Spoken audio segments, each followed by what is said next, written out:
welcome to the David67 Celtic News YouTube channel. Today, Friday, the 20th of October.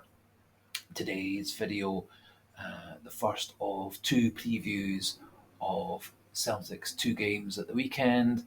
Celtic playing Hearts in the Scottish Premiership, live on Sky Sports at 2:15 on Sunday, and the Celtic v Rangers women's match, also live on Sky at 12 noon on Sunday. Good news is the tickets are available for the Celtic versus Rangers match, unlike getting to see the game live at Tynecastle on Sunday. Before we crack on with today's video, please, if you can, if you haven't already, click the subscribe button. Click also the like for this video.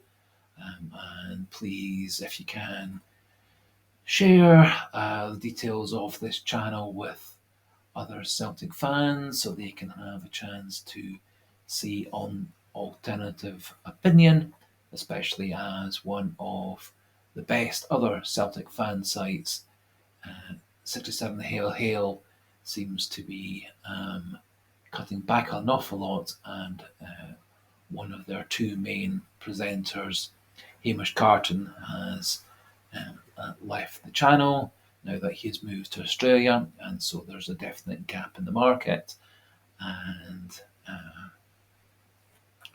would be great if you share details of this channel to help further people see an alternative opinion and angle on Celtic. So, some very good reports and pictures from Celtic's training yesterday, with, it would appear, all the first team squad back from international duty with a clean bill of health. The only two first team players out of training currently are Leal Abada and Stephen Welsh, and update from Brendan Rodgers earlier in the week stated that both Abada and Welsh should be back in December, which is obviously good news. I think the best news, other than the fact that all the players came back from international duty safe and sound, is that Maeda appears to be back fully in training, and the nature of the injury that kept him out of Japan's two games during the break still hasn't been clarified. However, he appeared to be training completely normally and without any restrictions, and so should be in the squad for Sunday. And Celtic then need to weigh up whether to risk him on Sunday with a chance of him relapsing or recurring prior to the Madrid match, or maybe keeping him on the bench and bringing him on, maybe it be for the last 20 to 30 minutes, starting with Palma and Yang, or possibly even, which I would love to see, Palma and Tilio, as I would be very keen to see, if he is as good as all the reports coming out of Australia have made him out to be, and his form in Australian football last season prior to his transfer was excellent, and I think he has a lot of skills, much like Palma, to be an excellent Celtic player. However, I suspect that Rodgers will probably have a combination of Yang and Maeda and Palma covering the wide positions, with Yang or Maeda starting and the other taking over later in the match. I'll do a full preview of the score and the lineup tomorrow in a video first thing on Saturday. The other news is that Hearts have said that their Japanese player Oda is back in the squad, as is Cochrane, who's a left-sided defender who has a particular ability to get himself sent off against Celtic. Um, Naismith indicated that Mackay, Atkinson, and Kingsley are all definitely out, but did not include Craig Gordon in his roundup, although in a prior statement did say that they were looking to increase Gordon's minutes with a view to getting him back into the team. And so I'd be very surprised if he starts on Sunday. He may be on the bench. I think definitely Xander Clark will start in goals for Hearts. Looking at Brendan Rodgers' record against Hearts in his first spell at Celtic, he had 10 wins, 2 losses, and 1 draw in 13 games, and at Tynecastle, the record was 3 wins and 2 losses, with, of course, one of those losses, the 4-0 loss in December 2017, that brought our 69 match unbeaten record to an end. Clearly, Hearts are a team that are strong, but I am fully convinced Celtic will win on Sunday. And 10 wins, 1 draw out of 13 obviously is a good record, and amongst the best records that Rodgers has in Scottish football.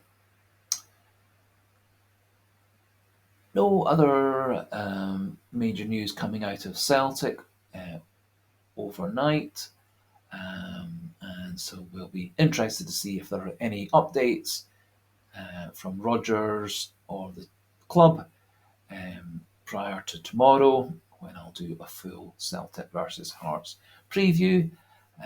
Celtic women also have a very important game. They're playing second place Rangers, who are 2 points behind,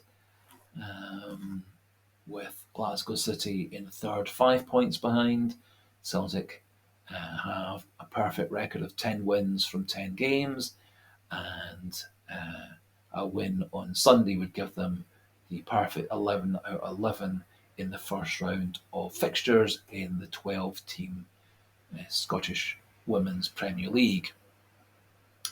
Celtic women appear to have a clean bill of health, with all their main players fully available, with only Lana Munoz, the Argentinian defender, out, recovering from knee surgery. Also, in terms of Celtic women's team news, 2 of Celtic's women's team are called up for Scotland. Amy Gallagher, who made her debut in the last round of fixtures against, and also making her first call up to the Scottish squad, is Jenny Smith, who is one of our pivotal midfielders.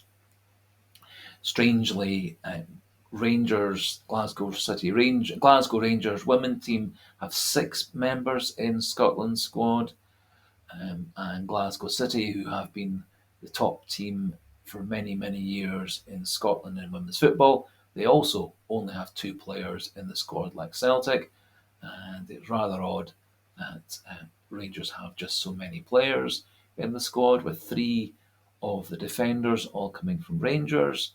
And I find it hard to believe that any of them are better than Chloe Craig or Kelly Clark.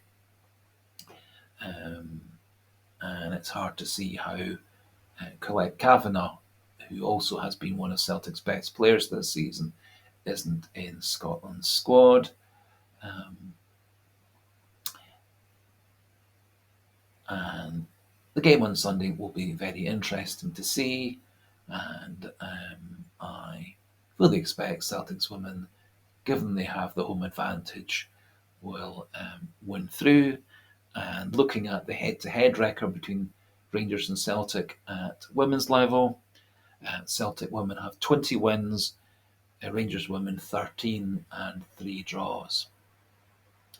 So obviously 2 very close teams, as has been the case over the last couple of years in the SWPL, with Rangers, Celtic, and Glasgow City women all going into the last game with a chance to win the title.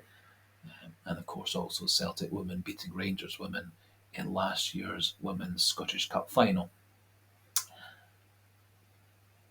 We'll also do a wee update and preview and result prediction for the Celtic women's match again tomorrow in my video first thing on Saturday morning.